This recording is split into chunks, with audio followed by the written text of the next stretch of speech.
Si Nurse CJ. Tapos saan kayo wala po na ako ng consent for stressful. Ano, put all the stress.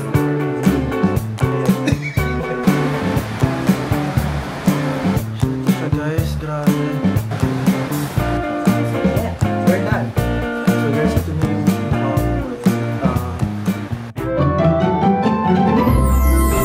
Hey guys, what's up? It's Mikael and good morning. It's exact 10 AM and halos kakagising ko lang. For today's video guys, ako ay magpapa-jawline fillers, pa-chin meso and cred lift. Maganda dito guys, pag busy kayo or hindi kayo makalabas, mayroon silang option for home service. Sila yung pupunta mismo sa area ninyo. On the way na ngayon si Nurse CJ dito ang gagawa sa akin. So, ayun, update ko kayo later guys, once nandito na siya. Bye! Hey guys, what's up? So yan, nandito na ngayon si Nurse CJ. So jawline fillers, tapos meso chin, and then threads. Threads para mas malift yung cheeks. Oh, okay. It's so interesting. Interesting. So well, what Tapos saan kayo pwedeng kontakin? Facebook. 0526 Aesthetics. So ilalagay ko guys yung page nila dito. Mostly home service kayo, di ba? Yeah. Okay. Convenience yung habot. Oh. Of course, yung safety pa din. Pero, mostly pa rin.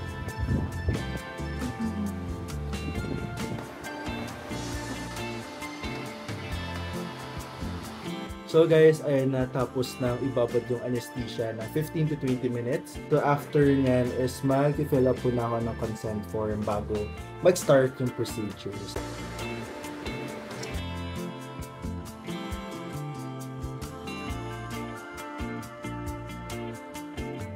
Let's start. Typically, si Mesolipo, it helps with fat dissolving. No? However, hindi niya tiniturn literally into energy yung tapa. Kumbaga, fini-freeze niya yun, tapos dinidissolve niya at the same time. So, nagiging, ang exit niya is either pagpapawis or pag-urination. So, the best anesthetics for this is ice kasi mas tumatalab hanggang doon sa ulo. If we use kasi, if we use topical anesthesia, hindi siya, sa surface lang kasi siya.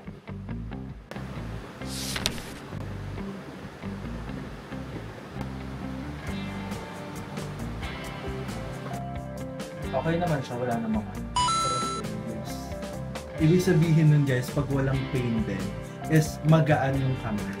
Abang kamay ang ano. Anong magagawa? Laging natutulala kung lumalapit ka.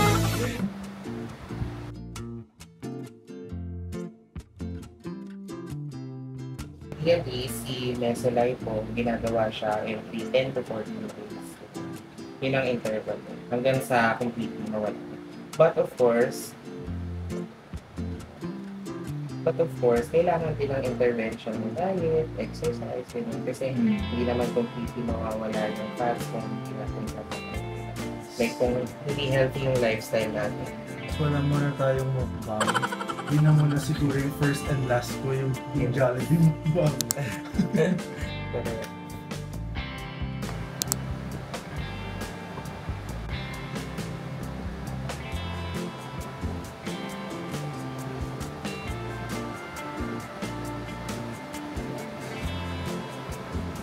So guys, tapos na yung meso, tama ba? Yung chin, meso chin. So yung next naman is yung jaw fillers naman.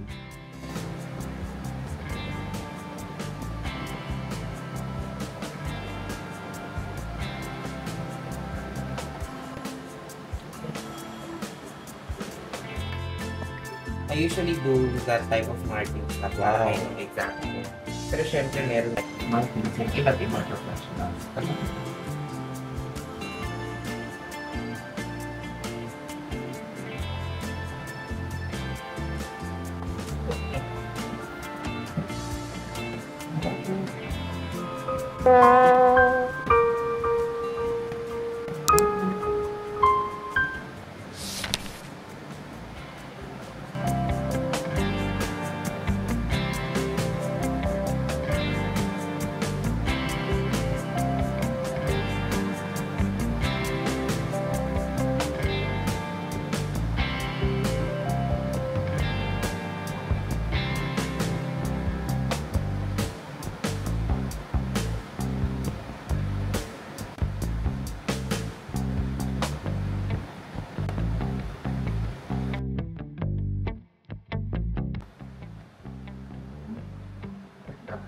So tomorrow, after 24 hours, you have to massage this. Mas mag-define. So massage this. Define. So we only base it doon sa sa face profile. Kung ano yung gusto kailangan ng structure. Kasi if we overdo, mangyayari para kapag so yeah, we're done. So guys, tapos na kami sa Joe Fillers. Ayun siya. Wow, ang ganda. Di ba parang very natural lang yung ano.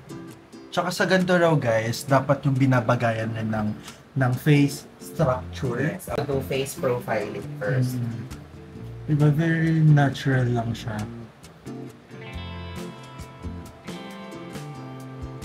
Guys, so tapos na tayo sa Mesochin, tapos Joe Fillers, tapos yung next is yung credits.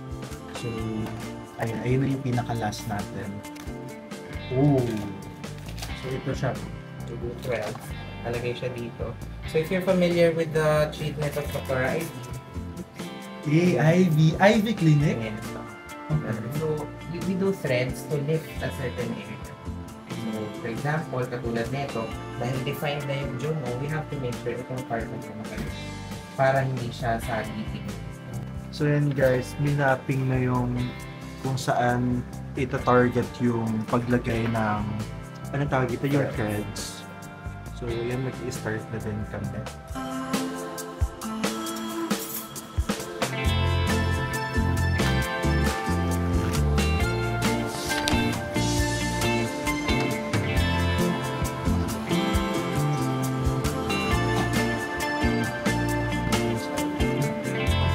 So ito siya guys, grabe.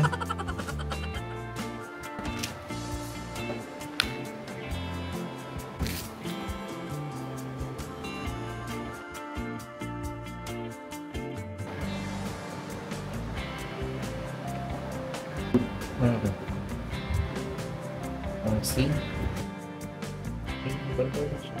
Wow, contour na siya guys. Grabe, actually ang bilis lang ng procedure. Ito na siya. Wow. Thank you, nurse. Thank you. Ganda. Look.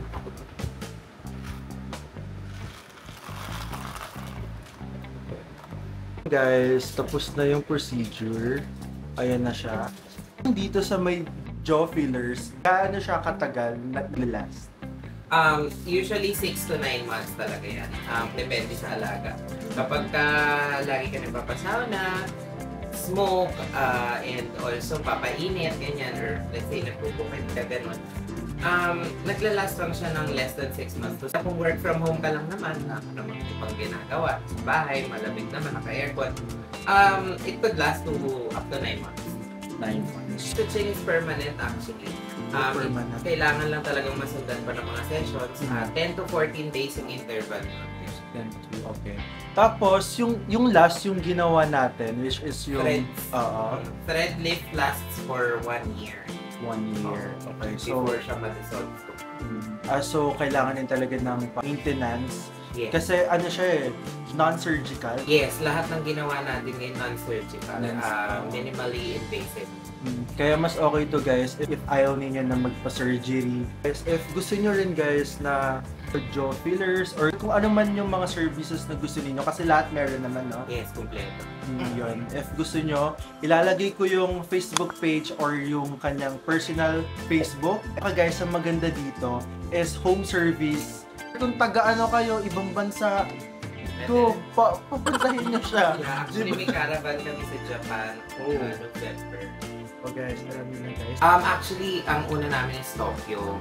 Pero, yun nga, depende pa rin sa magiging approval with Mayday Kinetics. Dapat may papaschedule, especially kung malayo. Kasi ang location talaga natin is QC. QC guys, yung pinaka-main location niya. So, dapat may schedule at least a day before.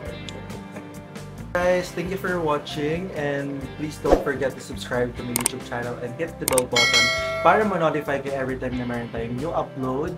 And yeah, ingat kayo palagi.